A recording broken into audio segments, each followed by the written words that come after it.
This is The Entrepreneur. My name is Paul K. Mwaura. Our first guest tonight had this idea of starting a business while still in high school. He now owns a big food production factory here in Embakasi. Please join me as we learn how he's doing this as a business. Welcome to the show.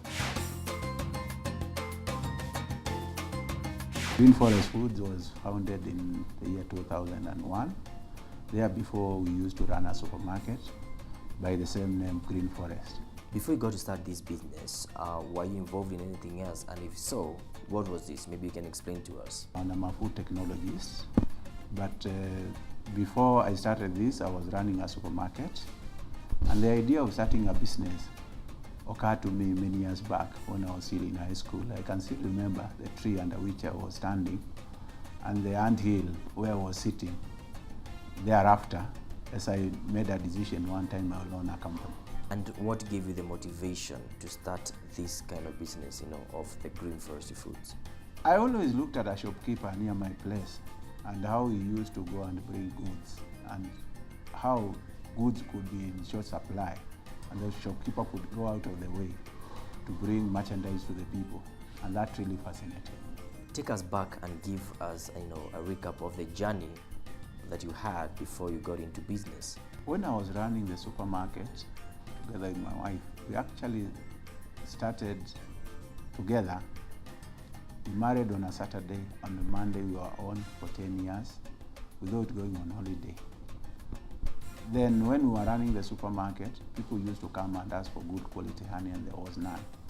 So that time I happened to have been working for one of the multinationals around, Unilever for that matter. Then when I went to the field on one Saturday, just to go and visit some of the customers who had not covered during the working time, I found a lot of honey in lower eastern Kenya. And I just reached for my pocket, picked 3 buckets, which cost me about 6,800, came to my house, refined, went to Westlands, made the label, went to Nakumatt, Mega, bought the jars off the counter, came and packed the honey and put it in my shop. After 3 days, a certain customer whom I learned much later that was a doctor, came and told me we have very good product. And that's how Green Forest brand was born. And what range of products do you manufacture here or produce here at Green Forest Foods? We started with honey, and in actual fact we ran honey for about 3 years, just a single line. For the simple reason, we wanted to concentrate resources. We didn't have much, so we had to have economy of effort. After that, we got a smaller size. We started the 500 round jar, got a smaller jar, then an economy bigger jar for the economy, and then another one, a squeezable bottle. So we have 4 lines for honey, and we're also doing peanuts. Now peanuts, we have 8 lines, and very soon we are going to other range of tree nuts. These 2 main products that you have here, the honey and the peanuts, explain to us where you get to source for this raw material from. Initially, we started the honey sourcing. We were sourcing it from southeastern, that is K2. I jumped into a bus and I went all the way to Tanzania. On reaching Dar es Salaam, I was told there is no honey in Dar es Salaam. We have a working relationship and we are actually working with 2,000 farmers who are supplying us. On the peanuts, we source locally, but a lot of it is coming from Malawi. So most of the peanuts consumed in this country come from Malawi. But lately we have started a project where we are working with 3,000 farmers in the Lower Eastern, where we are supporting them together with other stakeholders to grow peanuts.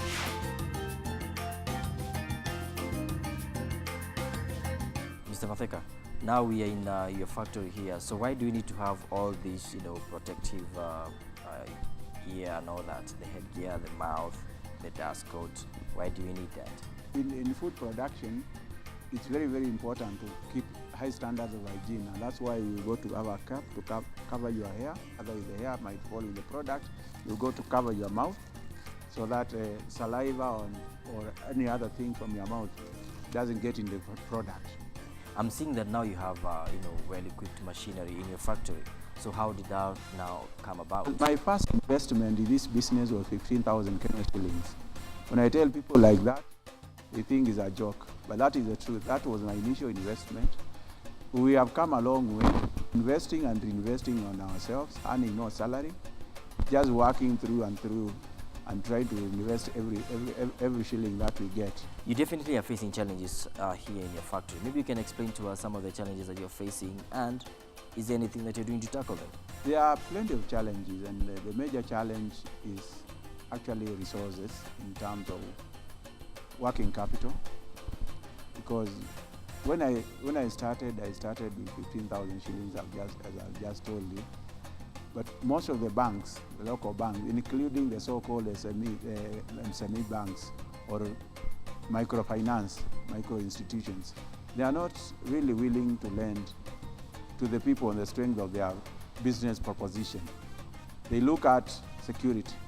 Probably the central bank needs to look at that and see how they can get a vehicle whereby people have bright ideas or a promising business proposition they can get. The other thing is the kind of labor that we are getting out of the people who are coming out of school. I think there is a serious problem with the quality of the people that we are getting. Good example, the machine behind me, we bought it from Japan, the weighing head. And when the guy who was sent to come and do it here, we had to do preparation. We prepared for a whole week.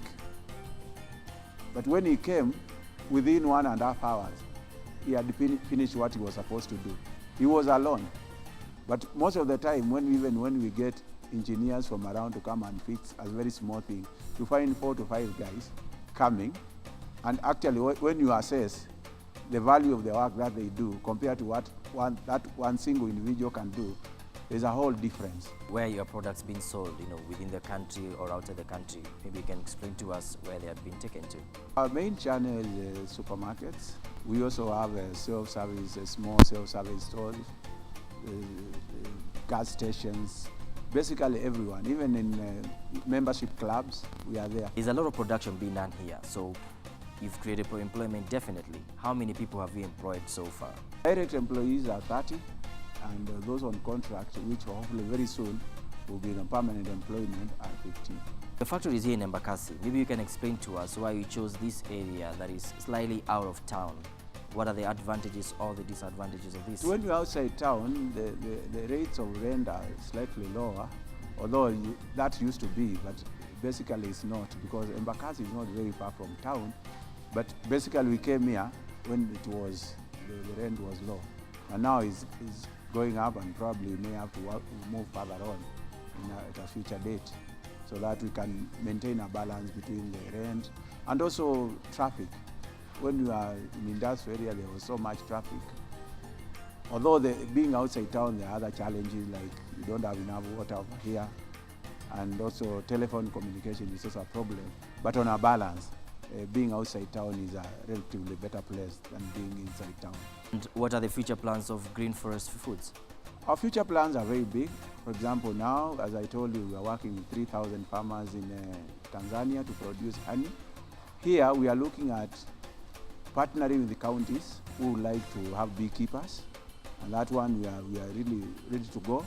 We have just purchased a machine. There's a machine there which has not been unwrapped to make beehives.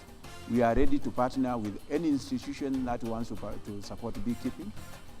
We have also recruited farmers to do peanut farming. You have seen a very big machine, 5 tons an hour for shelling peanuts, which is the most difficult part of peanut value chain in terms of labor, because a person can only shell up to 10 kilos. And you can't use sticks to remove the shell, otherwise you break the nut. And once you break the nut, the value goes down by half. How do you make people know about Green Forest Foods? How do you market yourself? Mostly we've got merchandisers who are in town, who are in the major towns. We've got about 5 of them here. Mostly we use the displays. We have not gone above the line where we are going to advertise, but very soon we'll get there. But mostly because of our good quality, we have gotten a lot of references. Actually, most of the time people call us. They say, I'm a new customer, I've been looking for your products. Basically, what has been driving our strength is the quality of our goods. But obviously, very soon there will be need for us to tell the people talk to the consumer, tell them who we are. You definitely have had some mileage in business. What advice would you give young people to encourage them to get into entrepreneurship or to continue staying in entrepreneurship? I would urge them to have delayed gratification. You go to work and work and work. Instant gratification has got a lot of problems.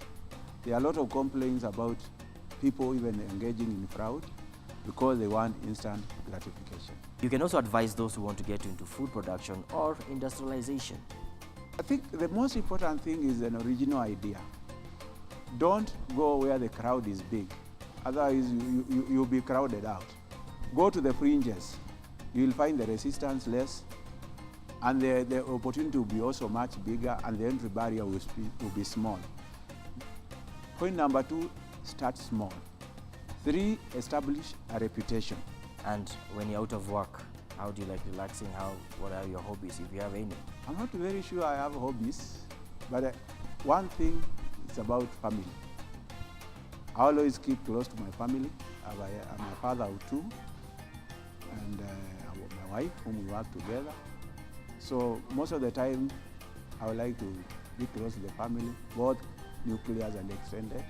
I also like visiting friends and finding out how they are doing. I also volunteer. I'm actually a chairman of the board of governors of one of the schools, one of the oldest schools in this country, Kaba High School. We've come to the end of part 1 of our show tonight. A piece of advice from Mr. Matheka: avoid instant gratification. Watch this before we go for our short commercial break.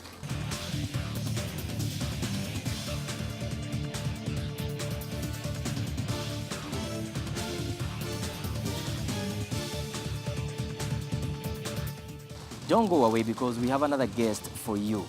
In the meantime, get in touch with us on our social media pages that are on your screen right now: Facebook, Twitter, and our email address. See you shortly.